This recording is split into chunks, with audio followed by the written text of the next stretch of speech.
February 14, 1996. The survivor is Edith Millman, maiden name Schmalz. The interviewer is Elizabeth Potzitana. We are in New York City, in New York, in the United States of America. The language is English, and this is tape number 1. My name is Elizabeth Potzitana. I am interviewing Miss Edith Millman, born Schmalz. Today is February the 14th, 1996. We are in New York City, in New York, in the United States of America, and the language is going to be English.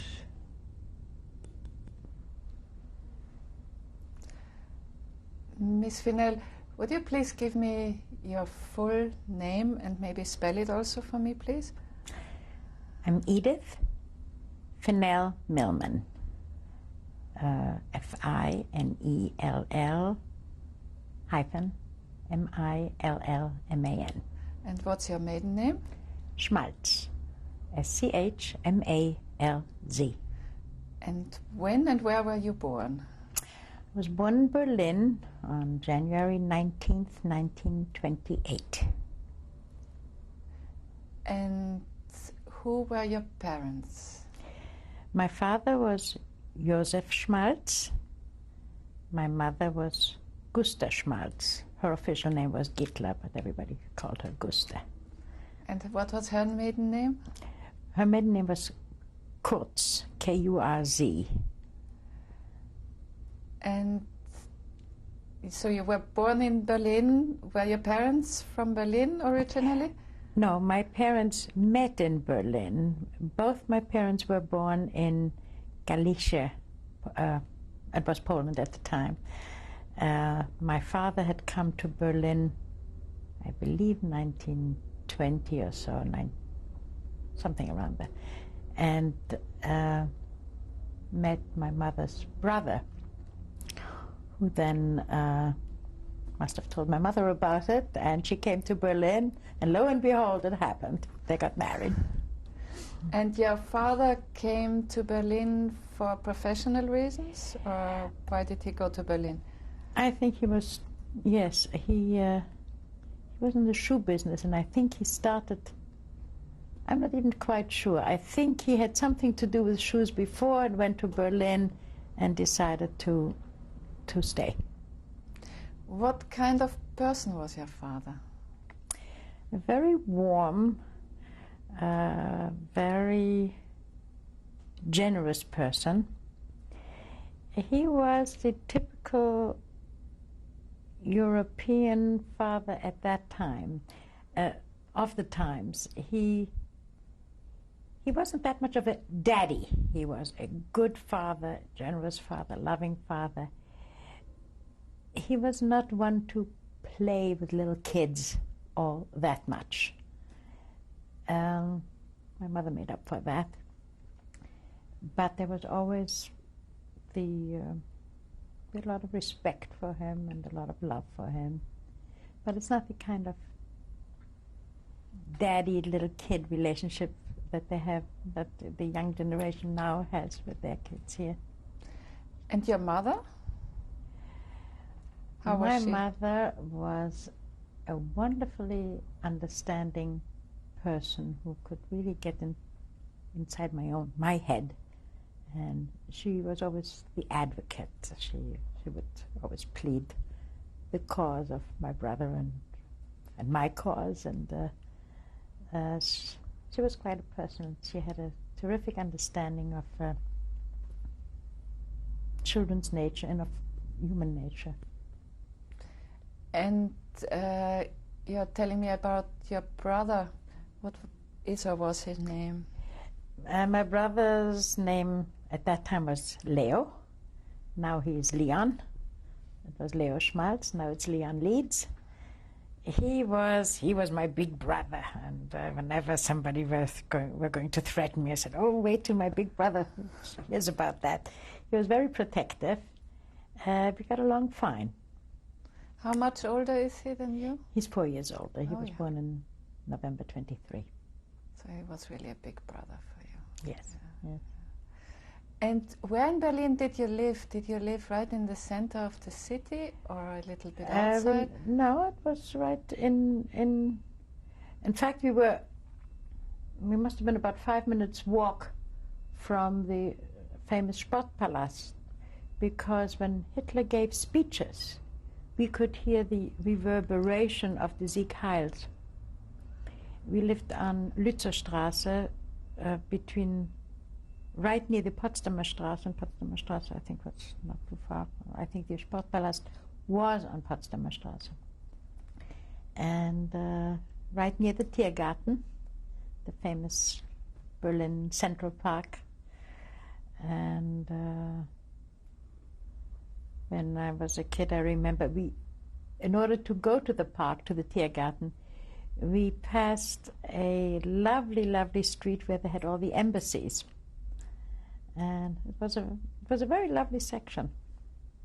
And you lived there in an apartment? Or? Yes, it was an apartment. I think at one time my father owned the building. And then I don't know whether it was sold when Hitler came or before Hitler. I'm not quite sure. But we lived, it was the only apartment I ever knew. And what about school? I went first to the Volksschule, which is the regular public school, for the first kindergarten. Yeah, and then 2 years of that.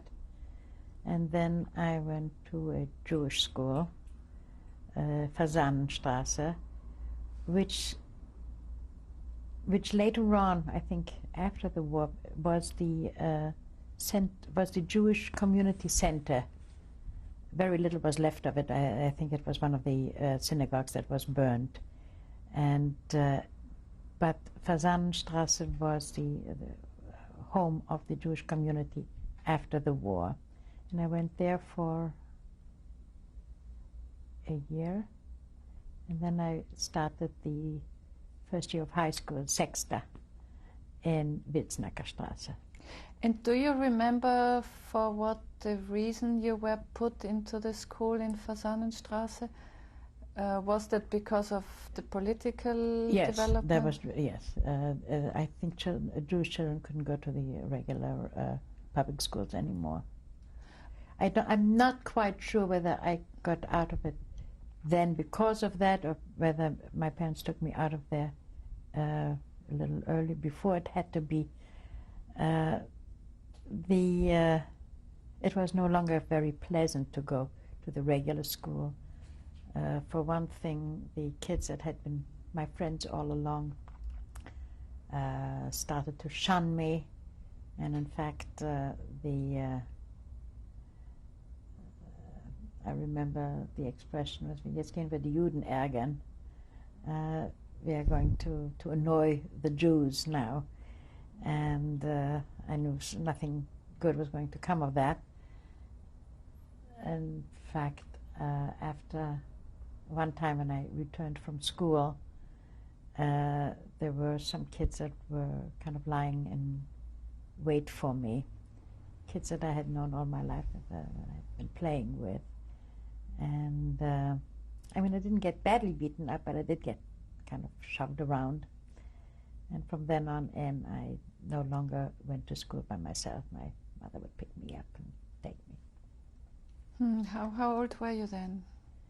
I must have been 8. So quite small. Well, I was 6, 7. Yeah, it must have been 8. Yeah. Yeah. So, what memories do you have from your very early childhood? Are there any special memories about your friendships, about the social life that your parents had at the time? Not terribly definite. I know they had friends, and they used to come over for generally after dinner for coffee and cake, and there would be chatting. I had friends. I had a lot of friends in the neighborhood. The kids that I would play with. In fact, I guess before it got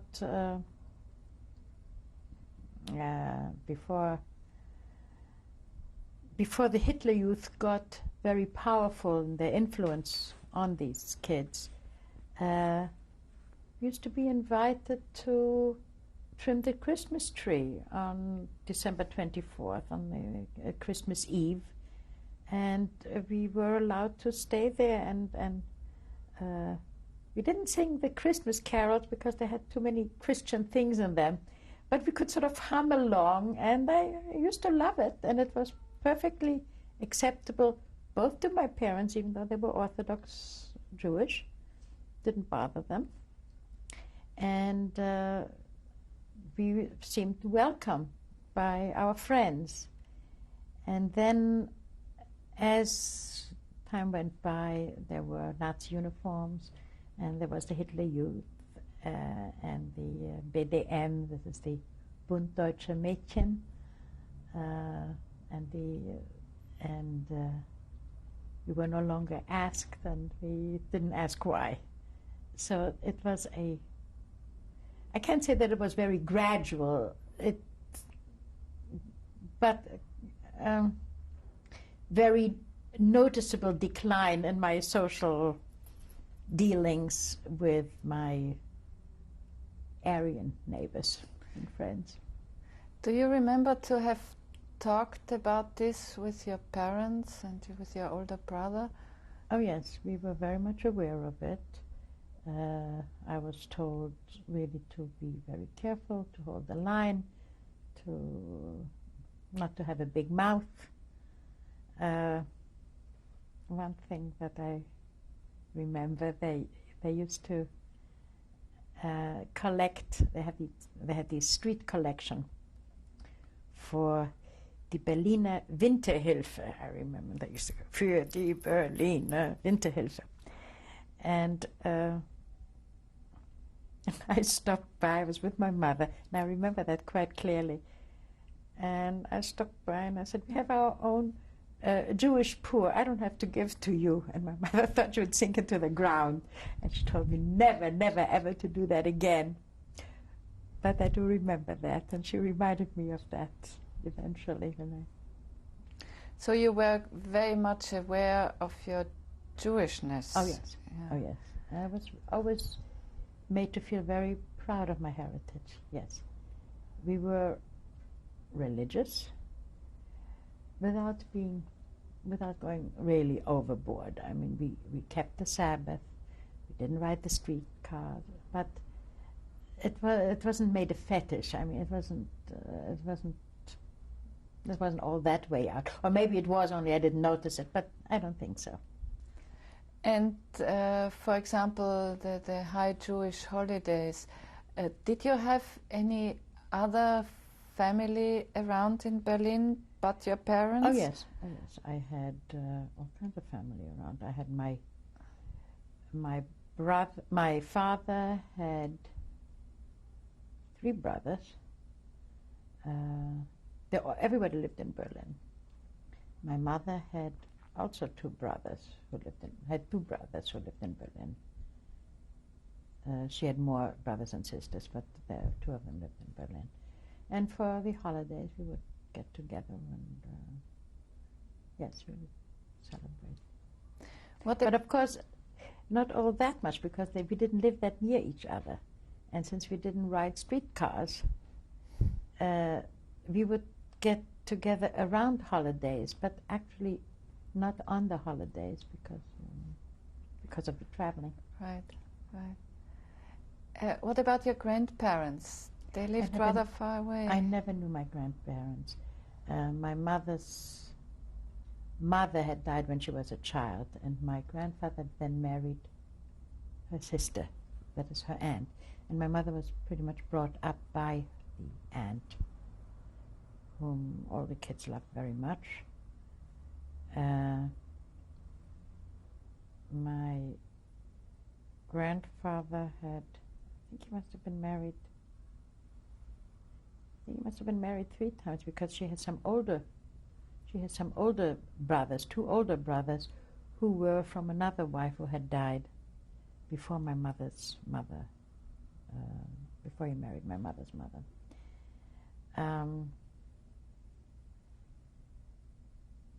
What was I saying? I was asking about contacts that you had with your grandparents. I didn't have any. As I said, I didn't know any of my grandmothers. It seems that when I was an infant, I saw my grandfather, but I don't remember that. No, I didn't know any of my grandparents. So until the time you had to leave Berlin, you never went back to Galicia, or your parents didn't? It seems they went once, but I don't remember. And your father did pretty well in his business, Yes, he always managed to make a decent living. We were not wealthy, but we were comfortable, and we had some retail stores, shoe stores, and I think one wholesale operation. Was he away a lot? No, I don't think so. I don't know. I don't remember. Yeah. And how was the relationship with your brother? Did he protect you when things got? Yeah, he was always tougher? Well, my brother is really quite an exceptional human being, and I have a lot to thank him for. Well, I think he helped eventually, as the story will progress. He was a great help to my mother, making decisions and so on. And eventually also, if I got an education, I have my brother to thank for that, because when other girls my age had to work, that was later on, he said, no, I wanted to go to school. Eventually we'll go to the United States. I wanted to learn English. And he really made a living for the family, most of it. And he insisted that I go to school and get an education. And gotta thank him for that. Yeah.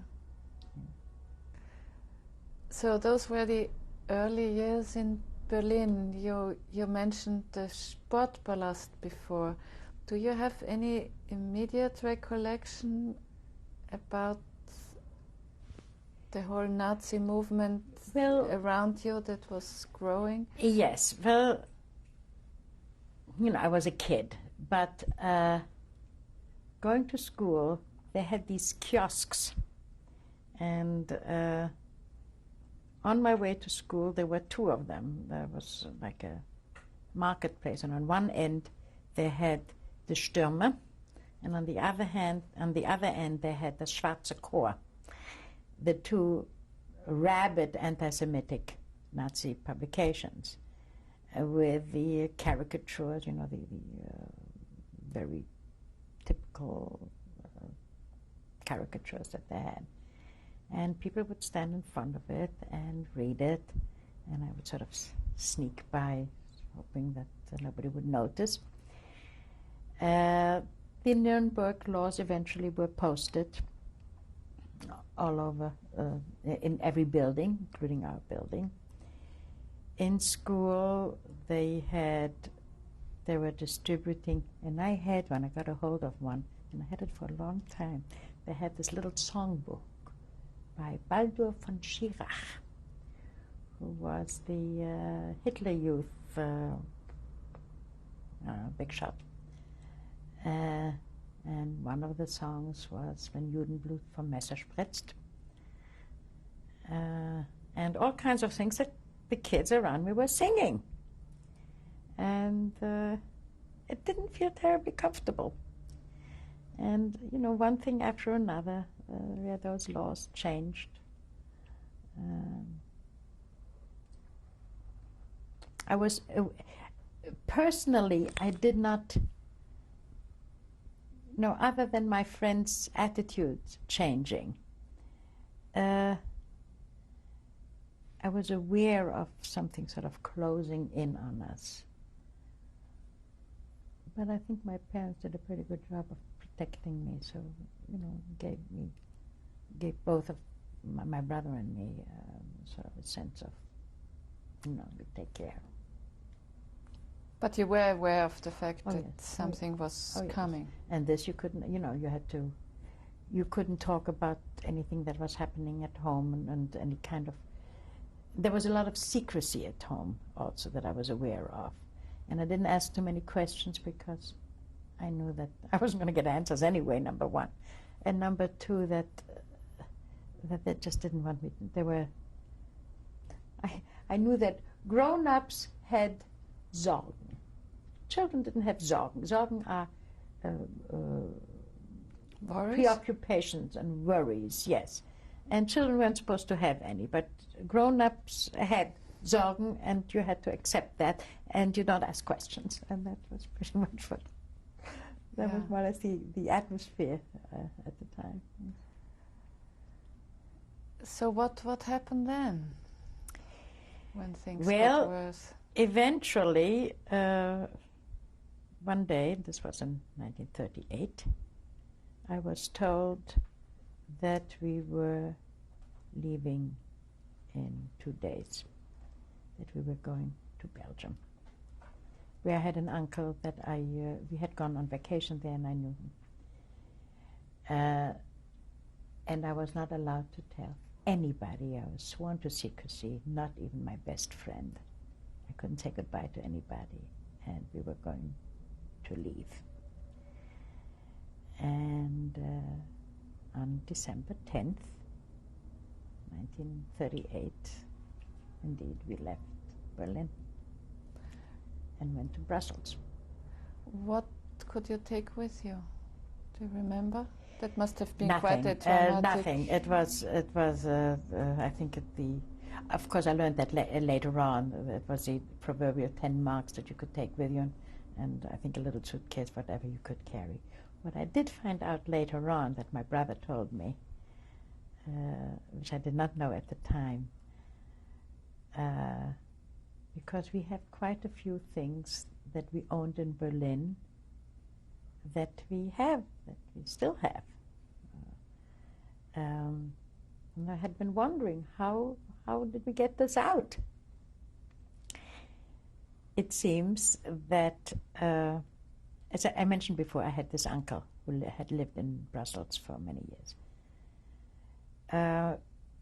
My parents had bought a steamer trunk, one or two, whatever, big steamer trunk, and packed it over a period of time full of the things that eventually we may want, some silver and some linen, I don't know, whatever was precious mainly to my mother, I would say.